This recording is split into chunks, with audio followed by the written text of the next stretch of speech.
केसर की घाटी में टारगेट किलिंग लगातार हो रही है और आंकड़ा भी सैकड़ों के पार पहुंच चुका है। नमस्कार, मैं आपके साथ के राणा, न्यूज वॉच इंडिया देख रहे हैं आप। कश्मीर घाटी में पिछले कुछ सालों से टारगेट किलिंग की घटनाएं लगातार बढ़ती जा रही हैं और इसी कड़ी में अब ताजा मामला एक और फिर निकलकर सामने आया और एक बार फिर से टारगेट किलिंग में 3 गैर कश्मीरी मजदूरों की हत्या कर दी गई है।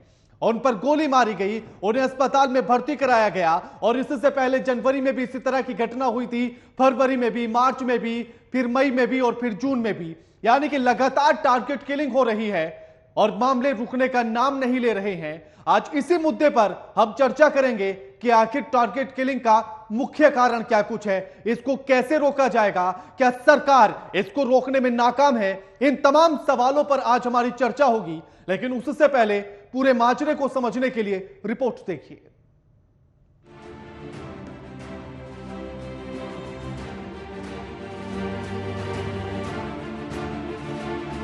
सड़कों पर दौड़ती एम्बुलेंस से घायलों को उतारते स्वास्थ्यकर्मी, हर तरफ खौफ का मंजर। ये तस्वीरें कश्मीर घाटी की हैं। कश्मीर घाटी में गैर कश्मीरियों की हत्या थमने का नाम नहीं ले रही है। ताजा मामला शोपियां जिले में सामने आया है, जहां आतंकियों ने शोपियां जिले के गगरान में बिहार के सुपौल जिले के रहने वाले मजदूरों को गोली मार दी। गोली से घायल हुए बिहार के तीनों मजदूरों को अस्पताल में भर्ती कराया गया, जहां उनका इलाज जारी है। तो वहीं पुलिस ने इलाके की नाकेबंदी कर आतंकियों को गिरफ्तार करने का अभियान शुरू कर लिया है। जम्मू कश्मीर के उपराज्यपाल मनोज सिन्हा ने शोपियां जिले में हुए आतंकी हमले की कड़ी निंदा की है, जिसमें राज्य के बाहर के 3 मजदूर घायल हो गए। उपराज्यपाल ने जिला प्रशासन को घायलों और उनके परिवार के सदस्यों की हर संभव मदद देने की निर्देश दिए हैं। उपराज्यपाल मनोज सिन्हा ने अपराधियों को न्याय के कटघरे में लाने के लिए पुलिस प्रशासन को ठोस कदम उठाने का निर्देश दिया है। कश्मीर घाटी में ये पहली बार टारगेट किलिंग की घटना नहीं है। इससे पहले भी कई बार इस तरह की घटनाएं हो चुकी हैं। कश्मीर मामलों के जानकारों का मानना है कि टारगेट किलिंग करके आतंकी कश्मीर घाटी में गैर कश्मीरियों को भगाना चाहते हैं। पहले आतंकी सुरक्षा बलों पर सीधे हमले करते थे, पर 2021 में आतंकियों ने अपनी रणनीति में बदलाव किया, जिसके तहत आतंकियों ने गैर कश्मीरियों को अपना निशाना बनाना शुरू कर दिया। Bureau report, news watch India.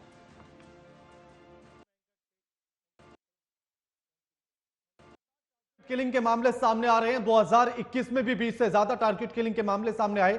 2022 में यह आंकड़ा 2 गुना बढ़ गया और अब 2023 में भी लगातार मामले सामने आ रहे हैं। इसी तरह से जनवरी में भी मामला सामने आया था, जब टारगेट किलिंग की गई थी और एक ब्राह्मण की गोली मारकर हत्या कर दी गई थी। उसके बाद फरवरी में, मार्च में, अप्रैल में, उसके बाद जून में और अब जुलाई में भी इसी तरह का मामला सामने आया है, जब कश्मीर में रहने वाले 3 बिहार के मजदूर और उनको गोली मारी गई, घायल कर दिया गया, अस्पताल में भर्ती कराया गया, जहां उनका इलाज चल रहा है। लेकिन सवाल यह है कि आखिर ये टारगेट किलिंग पर अंकुश कब लगेगा।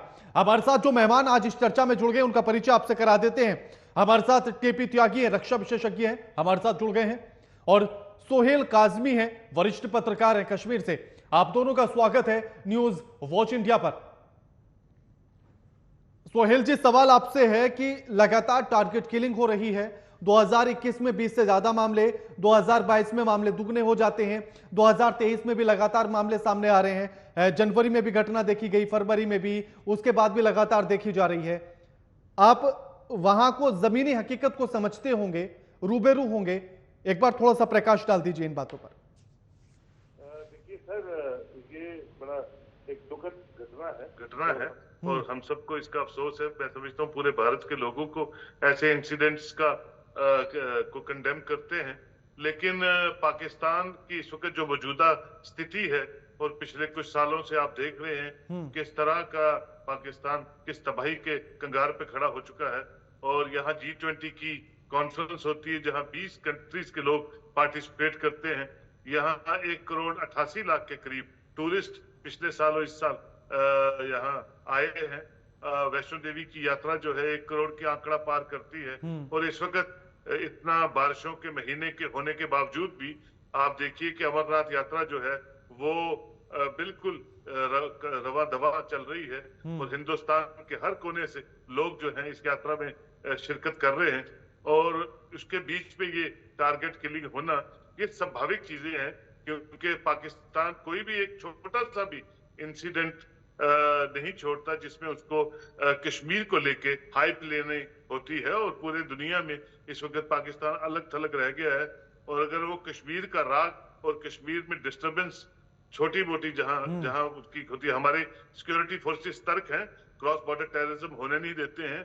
ऑपरेशन ऑल आउट में जो भी मिलता है उसको हलाक कर दिया जाता है गन के साथ, लेकिन फिर भी वो कहीं ना कहीं अपनी इस नापाक कोशिश में कहीं ना कहीं कामयाब हो जाते हैं।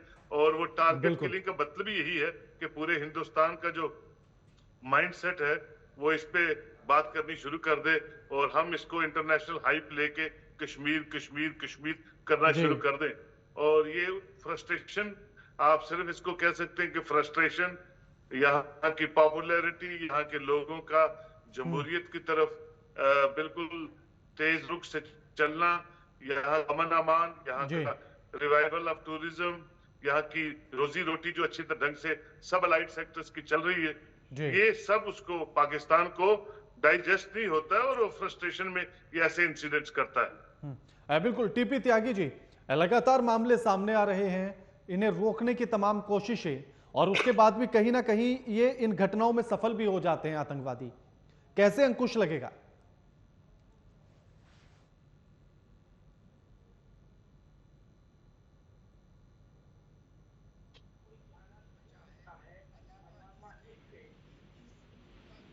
इंसिडेंट की वजह से वो कश्मीर के मुद्दे को जिंदा रखे, लेकिन लेकिन आवश्यकता इस बात की है कि हम इसे रोकें, और अगर पुरानी नीतियों से रोकना पॉसिबल होता तो अब तक ये रुक गया होता। 370 हटाने के बाद कमी आई है, मानते हैं। ये भी सच है कि कश्मीर के अंदर एक विकास शुरू हुआ है, वहां के सिनेमा पिक्चर हॉल भी खुलने लगे हैं जिनकी कोई सोच भी नहीं सकता था। लेकिन क्या हम इस तरह की टारगेटेड किलिंग को एक्सेप्ट कर सकते हैं? और अगर नहीं कर सकते तो क्या हर मीटर के ऊपर एक फौजी को तैनात कर सकते हैं? नहीं कर सकते। लिहाजा जो एडमिनिस्ट्रेशन है वो खौफ से चलता है। अब वो खौफ हमने लोअर लेवल के ऊपर तो बिठा दिया, यानी कि आतंकियों के संगठन के अंदर तो कमी आ गई। जो वहां के युवा बन रहे थे रोजाना आतंकी, वो कम हो गए, पत्थरबाजी की चीजें कम हो गई, लेकिन हमने बड़े लेवल के ऊपर कोई बड़ा एक्शन अब तक नहीं लिया। देखिए, कोई काम यूं ही नहीं हो जाता। अगर एक आतंकी हमला करता है तो उसके पीछे कोई मददगार है जो उसे पनाह देता है, जिसे हम स्लीपिंग सेल कह सकते हैं। उस स्लीपिंग सेल का भी कोई मददगार है जो स्लीपिंग सेल की फाइनेंशियली मदद करता है, और उसके पीछे भी कोई एक राजनीतिक पार्टी है जो ऐसे लोगों को अपने वोट बैंक की राजनीति के लिए शरण देती है।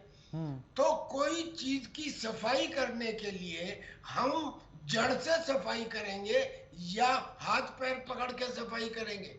अगर किसी भैंसे को कंट्रोल करना हो तो पूंछ पकड़ के नहीं सर, उसके सींग पकड़ के उसे कंट्रोल करना पड़ता है। यानी खौफ पैदा करने के लिए, एक एग्जाम्पल बनाने के लिए आवश्यकता ये है कि कश्मीर के अंदर ऐसे पॉलिटिकल पार्टीज के लोगों को कम से कम एक को पकड़ा जाए, और जो देश के खिलाफ बात करते हैं, क्या सब लोगों को मालूम नहीं कि इसी कश्मीर में ऐसे लोग भी हैं जो ये कहते हैं कि अगर चीन आ जाए तो हमारे लिए ज्यादा अच्छा है। ऐसे लोग भी हैं जो कहते हैं कि अरे यहाँ तो कोई तिरंगे झंडे को उठाने वाला नहीं मिलेगा। ऐसे लोग भी हैं जो कहते हैं कि पत्थर मारने वाले तो भटके हुए इंटेलिजेंट युवक हैं। तो लिहाजा पहचानना मुश्किल नहीं है, पहचाना जाए। एक तो सॉल्यूशन ये है। दूसरा सॉल्यूशन ये है कि अगर सरकार ये ना कर सके तो एक सॉल्यूशन ये है कि 60,000 सिपाही भरी जवानी में करीब 35 साल की उम्र में हर साल रिटायर होते हैं। अरे उनमें से ज्यादातर को अगर थोड़ी बहुत जमीन सरहद पर देकर वहां बसा दिया जाए तो मजाल है कि कोई आतंकी घुसपैठ या कोई ड्रग स्मगलिंग बॉर्डर से हो जाए, और फिर उनके आने से उन कश्मीरी पंडितों का भी हौसला बढ़ जाएगा जो अभी कश्मीर में वापस आने से डर रहे हैं। ऐसा कोई मैं हवा में नहीं कह रहा। बिल्कुल जो फौजी हैं, इन फौजियों को अंडमान एंड निकोबार आइलैंड में, खास तौर पे निकोबार आइलैंड में चीन से बर्मा को जाने वाले जहाजों पर नजर रखने के लिए 1962 में भेजा गया था। वो चूंकि मेहनती, ईमानदार, कर्तव्यनिष्ठ, डिसिप्लिन होते हैं, उन्होंने वहां पे अपना काम तो किया ही, इतना डेवलपमेंट कर दिया कि आज उस आइलैंड को हिंदुस्तान का सिंगापुर कहा जाने लगा जी। तो यो काम अब तक नहीं हुआ, वो अब करे। तो पहला सॉल्यूशन हुआ कि किसी पॉलिटिकल पार्टी के बंदे को जो इनको मदद करता हो उसके ऊपर तादाद से ज्यादा एक्शन लो। दूसरा हुआ रिटायर्ड फौजियों को सरहद के ऊपर घर दे के बसाओ। तीसरा हुआ आवश्यकता ऐसे समय में इस चीज की है कि हम बैटल ग्राउंड को शिफ्ट करें। ये जो जिस किस्म की चीजें हो रही हैं वो कश्मीर में हो रही हैं, भाई कश्मीर में ही क्यों हो रही हैं? क्या उसका कोई रिएक्शन किसी दूसरी जगह से नहीं किया जा सकता? जैसे 1965 का जब युद्ध हुआ था और जब जम्मू की तरफ उन्होंने अटैक किया तो हमने पंजाब का मोर्चा खोल दिया और हम इछोगिल कैनाल तक पहुंच गए, पाकिस्तान को घुटने टेकने पड़े। यानी कि बैटल ग्राउंड जो है वो इंडिया का क्यों रहे? Battle ground can be change. तो वो प्रेशर को इक्वलाइज करने के लिए ये जरूरी नहीं है कि प्रेशर के सामने प्रेशर लगाओ, प्रेशर को बदला जा सकता है। बिल्कुल। सोहेल जी, आप कितने सहमत हैं जो टीपी त्यागी जी ने सजेशन दिए हैं और उन्होंने कहा कि अगर इन कारणों के साथ काम किया जाए तो ज्यादा सहूलियत होगी और इन पर अंकुश भी लगेगा जितने भी मामले सामने आ रहे हैं? देखिए, त्यागी साहब का बिल्कुल एज ए डिफेंस एक्सपर्ट उनका अपना एक सजेशंस है, मरकज को बिल्कुल लेना चाहिए, गवर्नमेंट ऑफ इंडिया को इनके सजेशंस को इनकॉर्पोरेट करना चाहिए। लेकिन ये है कि हमें परेशान होने की जरूरत नहीं है, क्योंकि पिछले कुछ सालों से जो मरकज की सरकार है और यहाँ पैरामिलिट्री फोर्सेज हैं वो बड़े मजबूती से बॉर्डर्स का ध्यान रख रही है और बड़े मजबूती से लोगों के कॉन्फिडेंस को बहाल करने में वो कामयाब हुई है।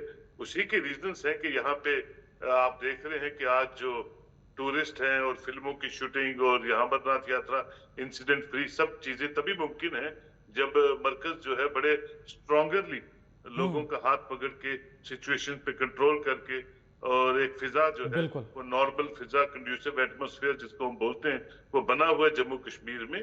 और ये जो छोटा मोटा इंसिडेंट है ये संभावित तौर पे होना ही होना है, क्योंकि इसमें कुछ फ्रिंज एलिमेंट्स होते हैं जिसकी तरफ त्यागी साहब ने इशारा किया, हर स्टेट में, हर नेशन में और हर खित्ते में होते हैं। हमें उसकी परवाह नहीं करनी चाहिए और जिस तरह का रोल हमारी पैरामिलिट्री और खासकर इंडियन आर्मी जम्मू कश्मीर को संभाले हुए रखी हुई है, हमें उस पर फख्र है और हम जानते हैं कि वो लेकिन सोहेल साहब, मेरा एक सवाल ये है कि आप जमीनी हकीकत से एकदम रूबरू हैं, तो जमीनी हकीकत पर कितना बदलाव नजर आया है और अभी भी जो टारगेट किलिंग हो रही है इस पर अंकुश कैसे लगाया जा सकता है? देखिए टारगेट किलिंग्स उनका शुरू से एक एक्शन प्लान रहा है कि माइनॉरिटीज को या जो लोग बाहर से आते हैं उनको टारगेट किए जाए ताकि यहाँ एकदम सेंसेशनल सिचुएशन हो जाए। उस सेंसेशनल सिचुएशन को वो एक्सप्लॉइट करें इंटरनेशनली कि कश्मीर एक डिस्प्यूट है और जिस तरह से कश्मीरी पंडितों हमारे भाइयों का पलायन वहां से हुआ था उसी तरह दोबारा उनको टारगेट किए जाए, या बिहार के मजदूर, गुजरात के मजदूर या बाहर के टूरिस्ट जो है उनको टारगेट किए जाए। That is the only easy way for Pakistan and this group, militant groups to take height. लेकिन मैं समझता हूं कि इस वक्त जो यहाँ एलजी लेड प्रशासन काम कर रहा है उसमें थोड़ा सा और उसको मजबूती करने की जरूरत है, क्योंकि पिछले 4-5 सालों से यहाँ इलेक्शन नहीं हुई है, यहाँ डेमोक्रेटिक प्रोसेस रुका हुआ है। मैं समझता हूँ कि जम्मू कश्मीर के लोग सत्ता की भागीदारी में ज्यादा से ज्यादा हो, ताकि लोगों का कम्युनिकेशन अपने लोगों के साथ वो तेज हो सके, और कोई भी ऐसी चीज जो है, जो भी नोटिस होती है, वो एडमिनिस्ट्रेटिव सेटअप में या नॉन एडमिनिस्ट्रेटिव सेटअप में बिल्कुल कोऑर्डिनेट करके चले, क्योंकि डिक्टेटोरियल सिस्टम से कोई भी खिता जो है वो अमन अमान से नहीं रहता है। तो मैं समझता हूँ यहाँ तो ऑनरेबल एलजी साहब के जो और हाथ पैर मजबूत किए जाए, या यहाँ इलेक्शंस करवाई जाए, या यहाँ जो भी एक डेमोक्रेटिकल प्रोसेस है वो शुरू हो, वही बेहतर होगा जम्मू कश्मीर के लिए। बिल्कुल टीपी त्यागी जी, अभी और किस तरह से सख्त कदम उठाने होंगे ताकि इस पर अंकुश लगाया जा सके, टारगेट किलिंग पर, आतंकवादी गतिविधियों पर? काजमी साहब बिल्कुल ठीक कह रहे हैं, मैं उनकी बात से सहमत हूँ। कश्मीर में बहुत चेंज आ चुका है जी। अगर आप ये उम्मीद करें कि 100% आप एक भी टारगेट किलिंग को नहीं होने देंगे, तो ये उटोपियन थॉट है। सिचुएशन वहां की ऐसी है कि इस किस्म की कभी कभी हो सकती है, लेकिन हमें इसको मिनिमाइज करना है। मिनिमाइज करने की तरफ हम बढ़ चुके हैं, ठीक काम कर रहे हैं। अगर ना कर रहे होते तो इतने टूरिस्ट कश्मीर में ना आ रहे होते, इतने रिक्रूटमेंट वहां ना आ रहे होते, इतने लोग वहां से फौज में भर्ती ना हो रहे होते। ये सब चीजें इस बात का सबूत है कि कश्मीर में एक ड्रास्टिक चेंज आया है। लेकिन उस चेंज के बाद में जो थोड़ी बहुत कमी रह गई है, उनके लिए काजमी साहब ने कहा कि जो वहां के लेफ्टिनेंट गवर्नर हैं मनोज सिन्हा साहब, उनके हाथ और मजबूत किए जाएं। मैं नहीं जानता कि और मजबूत करने का कौन सा रास्ता है, क्योंकि 5-6 लाख की फौज तो कश्मीर में ऑलरेडी है, उसको कम करने की बात तो की जा सकती है, ज्यादा की नहीं। दूसरा बात जो इन्होंने कही, जिसकी मैं पूरी तरह से सपोर्ट करता हूं, ये कि वहां पर डेमोक्रेटिक प्रोसेस चालू किया जाए, ताकि लोगों की जिम्मेदारी हो, वहां पे इलेक्शंस कराए जाए। और ये काम के लिए मैं समझता हूं कि सरकार उस दिशा में काम कर भी रही है। काजमी जैसे लोग, अच्छे लोग, अगर ये लोग भी सिटीजन्स ग्रुप बना के वहां के लोगों को जागरूक करें, तो वो भी एक मेथड हो सकता है। क्योंकि वहां पे पढ़े लिखे लोग कम हैं, और बगैर पढ़े लिखो लोग जो जाहिल हैं, वो इस किस्म के काम करते हैं। उन्हें आवश्यकता है इन जैसे लीडर्स की। जी बिल्कुल, हमारे साथ अब डॉक्टर ताहिर चौधरी भी जुड़ गए हैं, जो प्रवक्ता हैं बीजेपी के। ताहिर साहब, लगातार टारगेट किलिंग के मामले सामने आ रहे हैं, सरकार का दावा है कि वो लगातार काम कर रही है, अंकुश लगेगा, लेकिन अंकुश लगता हुआ नजर नहीं आता। ताहिर साहब, देखिए, कल का वारदात होना वैली के अंदर ये चीज दिखाता है कि जो वहां पे 1-2% जो ऐसे लोग हैं जो चाहते हैं कि कश्मीर के हालात खराब हों, और कहीं ना कहीं इस तरह की हरकतों का अंजाम देने की कोशिश करते हैं, क्योंकि उन्हें मालूम है कि 370 और 35 ए की जब चीज सुप्रीम कोर्ट के टेबल के ऊपर है, और सरकार बार बार कह रही है कि कश्मीर के अंदर हालात ठीक है, सिक्योरिटी फोर्सेस डे नाइट काम कर रही हैं, उन चीजों को गलत साबित करने के आगे, पूरी दुनिया के आगे और हिंदुस्तान में बताने के लिए इस तरह की चीजों को वारदात दिया जा रहा है। लेकिन मुझे लगता है कि ऐसी चीजें ज्यादा लंबे टाइम पे नहीं चलने वाली हैं। हमारी सिक्योरिटी फोर्सेस, हमारी जम्मू कश्मीर की एडमिनिस्ट्रेशन, हमारा देश की जो सरकार है। ताहिर साहब, मेरा सवाल तो ये है ना कि और कितना समय लगेगा? देखिए 2019 में जब 370 हटाई गई थी, तब ये कहा गया था कि अब ऐसी कोई घटना नहीं होगी, लेकिन 4 साल गुजर जाते हैं और हालात बहुत ज्यादा सुधार नजर आता नहीं है। नहीं, हालात में 99.9% सुधार हुआ है। बहुत सारी चीजों के ऊपर रोक लगाई गई, बहुत सारी चीजों को कंट्रोल किया गया, लेकिन वो चीज आज के दिन जो इस टाइम पे आप मुझे सवाल पूछ रहे हो, यही सवाल उठाने के लिए इस तरह की वारदात करते हैं। लेकिन ये लोग नहीं बख्शे जाएंगे, बहुत जल्दी उन लोगों को उनके अंजाम तक पहुंचा दिया जाएगा। साहब, मेरा सवाल ये है कि सिर्फ इन बातों को कहकर आप अपनी जिम्मेदारियों से पल्ला नहीं झाड़ा जा सकता ना? नहीं, बिल्कुल, देखिए बिल्कुल पल्ला नहीं झाड़ सकते। कोई भी पल्ला नहीं झाड़ सकता इन चीजों से। ये इस चीज का एहसास उसी इंसान को होता है जिसके घर के इंसान इंजर्ड होते हैं, जो अपने घर के लोगों को खोते हैं, वो लोग ज्यादा एहसास इस चीज को फील करते हैं। लेकिन हमारी सिक्योरिटी फोर्सेस, देश की सरकार इस चीज को समझती है कि हमारे लोग कितने इंपॉर्टेंट हैं। इसीलिए कश्मीर घाटी के अंदर जिस तरह 2019 के बाद, यूनियन टेरिटरी बनने के बाद, 370 को हटाने के बाद जिस तरह से हमारी सिक्योरिटी फोर्सेस ने काम करना शुरू किया, जिस तरह से हमारी सरकार ने काम करना शुरू किया, हम उनको सल्यूट करते हैं। लेकिन जो 1-2% लोग हैं जो इस तरह की वारदात करने के लिए अपने हथकंडे अपनाते हैं, उन लोगों को नहीं बख्शा जाएगा। मुझे लगता है कि हाँ, बहुत जल्दी इस चीज के ऊपर बिल्कुल ताहिर साहब आता हूं आपके पास।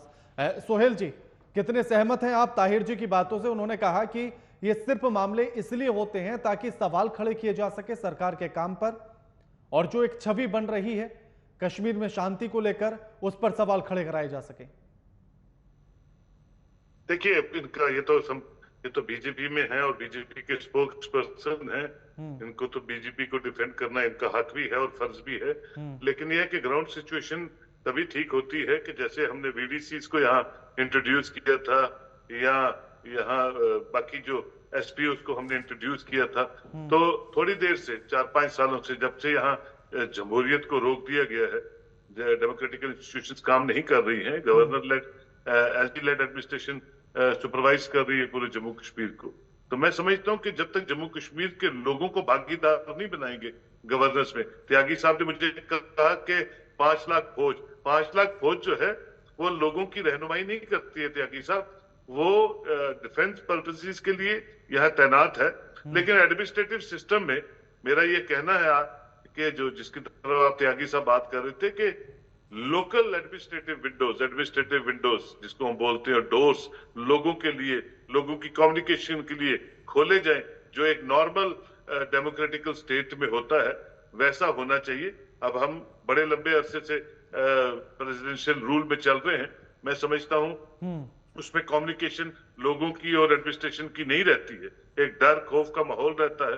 तो आप आम जल जीवन जब आप यहाँ नॉर्मलाइज करेंगे तो लोगों का आउटरीच प्रोग्राम जो है गवर्नमेंट की तरफ, वो ज्यादा मजबूती से चलेगा। और अगर छुटपुट इंसिडेंट कोई होता भी है तो उसको भी जो है डाइवर्ट किया जाएगा, ताकि यहाँ बिल्कुल अमन की फिजा जो है कश्मीर में नॉर्मल तरीके से चले। और वैसे फिर भी अगर छोटा मोटा ऐसा इंसिडेंट होता भी है त्यागी साहब, तो हमें उससे परेशान नहीं होना है। हम आगे बढ़ रहे हैं, प्रॉस्पेरिटी की तरफ चल रहे हैं। आने वाले दिनों में यहाँ इलेक्शंस हों, जो मर्जी सरकार आए, बीजेपी को इसका ध्यान नहीं रखना चाहिए कि 50 सीटें लेने के लिए हम इलेक्शन ही यहाँ करवाएंगे और यहाँ एक जमहूरियत जो है उसको रोक के रखा जाएगा, विच इज अनडेमोक्रेटिकल। बिल्कुल टीपी साहब, क्या आपको भी लगता है कि 2019 से जमहूरियत लोकतंत्र को बांध कर रखा जा रहा है? चुनाव होने जरूरी है, जनता की भागीदारी जरूरी है, 5 लाख सैनिकों के होने के साथ साथ कश्मीर के भीतर। देखिए सर, इससे तो कोई डाउट नहीं है कि चुनाव होने जरूरी है, जमहूरियत आना जरूरी है। लेकिन मैं एक बात बोलता हूँ, आज का जो सिपाही है वो 1947 का कम पढ़ा लिखा सिपाही नहीं है। आज के सिपाही के हाथ में एक स्मार्ट मोबाइल भी है, टेलीविजन देखता है, उसको समझ में आता है। लेकिन उसको ये नहीं मालूम जो सरहद के ऊपर तैनात है या जो आतंकी क्षेत्र में तैनात है कि वो कल सुबह का सूरज देख पाएगा या नहीं देख पाएगा। उसके दिमाग में ये ख्याल आता है, क्योंकि वो अपने नेताओं के आचरण और भाषण को सुनता रहता है और देखता रहता है।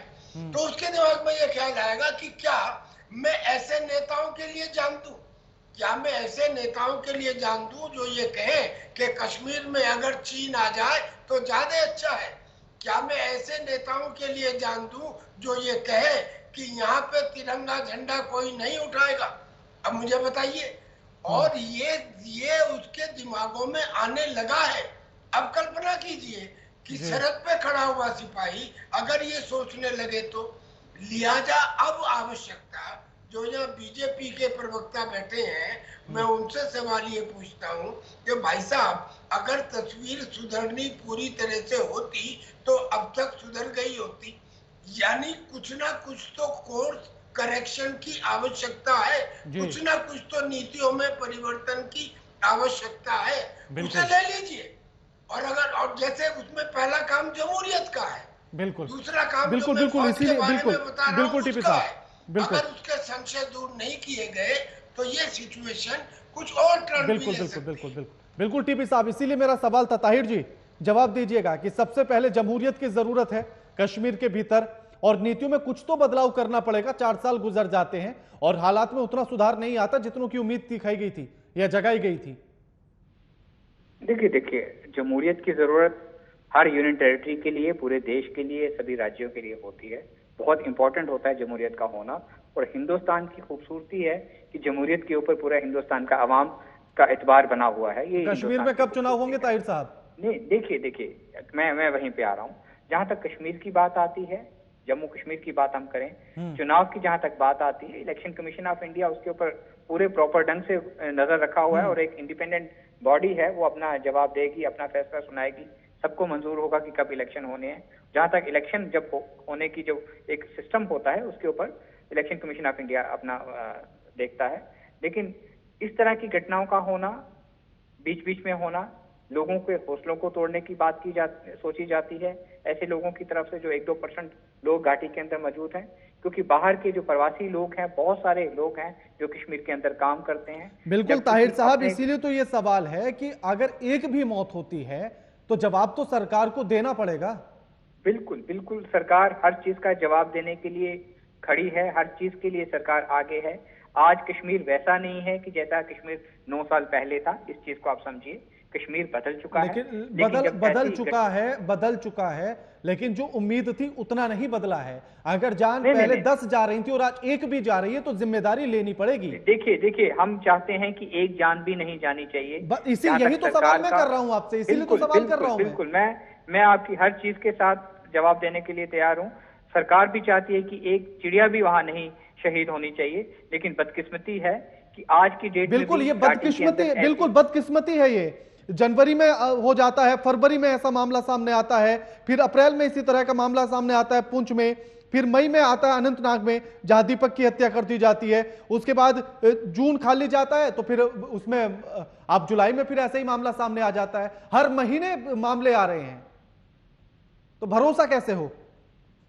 देखिए, भरोसा हमें अपनी सिक्योरिटी फोर्सेस पे रखना पड़ेगा जो डे नाइट काम करती हैं। और सिक्योरिटी फोर्सेस आज भी काम कर रही हैं, अभी भी काम कर रही हैं। और मुझे नहीं लगता कि जिन लोगों ने इस वारदात को अंजाम दिया है उनको बख्शा जाएगा। ठीक है। शुक्रिया आप सभी का हमारे साथ इस चर्चा में जुड़ने के लिए। टीपी त्यागी जी आपका भी, सुहेल साहब आपका भी, और ताहिर चौधरी जी आपका भी शुक्रिया हमारे साथ चर्चा में शामिल होने के लिए। लेकिन सवाल यही है कि आखिर अंकुश कब लगेगा, और सवाल यह भी है कि क्या अब लोगों की भागीदारी की जरूरत है और इसको बढ़ाया जाना चाहिए। जमहूरियत यानी कि लोकतंत्र कश्मीर में भी स्थापित होना चाहिए, चुनाव जल्द होने चाहिए, और जो टारगेट किलिंग के मामले सामने आ रहे हैं उन पर अंकुश लगाने के लिए बेहतर कार्रवाई और सख्त कदम, नीतियों में कुछ तो बदलाव करना होगा ताकि इन पर अंकुश लग सके। फिलहाल इतना ही। लगातार खबरों के लिए देखते रहिए न्यूज़ वॉच इंडिया। नमस्कार।